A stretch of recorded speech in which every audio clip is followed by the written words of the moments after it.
Hey guys, Insipidus here. Today I'll be going over keywords and status effects in Remnant 2. And if this video helps you at all, be sure to like and subscribe. Thanks guys!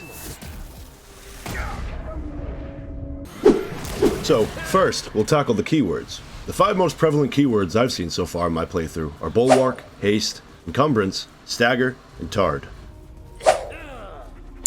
Each Bulwark stack will grant you 5% damage reduction, and it can stack multiple times.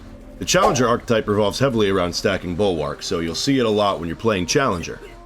Encumbrance is in relation to the weight of your armor, and is most applicable to the Challenger archetype, which is integrated with a strong back trait, reducing encumbrance, allowing you to wear heavier gear with better mobility.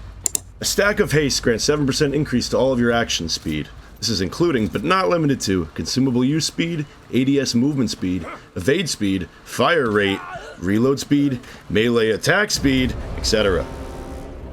Stagger relates to the effectiveness in which you can disrupt enemies. For the player, it affects how much they are disrupted. Certain weapons you find will have an increased stagger ability. Tard essentially acts as oil, improving the effectiveness of fire. If you shoot at tar, or set it on fire, that's right, it's going to create more fire. The only instance of tar I have seen is Reggie at Ward 13. He will sell a grenade with the Tard effect. That about covers all the keywords, so now we're going to move on to status effects. There are 8 status effects that can afflict you in Remnant 2, either from enemies or players. This includes bleeding, burning, corrosion, curse, irradiation, overloaded, root rot, and suppression. To avoid spoilers, I'm only going to name a few locations of where you could actually find these afflictions. Your most general and common effect will be bleeding. For 20 seconds, you'll receive consistent damage and healing will be cut in half. This effect can stack up to 3 times. It can be cured with the bandage, which also restores all gray health. Similar to bleeding, burning can stack up to 3 times, but it seems to hit you faster. Dodging around seems to reduce burn time effect. Using Mud Rub will cure it, and it will also increase your fire resistance by 15 for 10 minutes. If corrosion operates the same way as Remnant 1, it'll reduce your armor by 50%. In order to cure it, you can use an antidote. That will also increase your resistance by 15 for 10 minutes. Curse, which can be afflicted by phase, will prevent you from fully healing. Using a purified salve will cure the curse status effect, which will also increase blight resistance by 25 for 10 minutes. Irradiation's a tricky one because I can't recall if I've actually become irradiated or if it was only rumored to be in the game.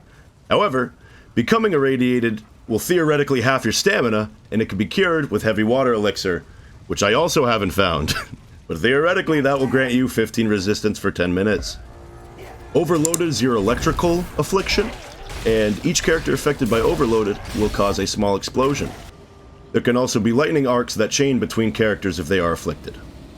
Ethereal Orb will cure this and also grant you 15 shock resistance for 10 minutes.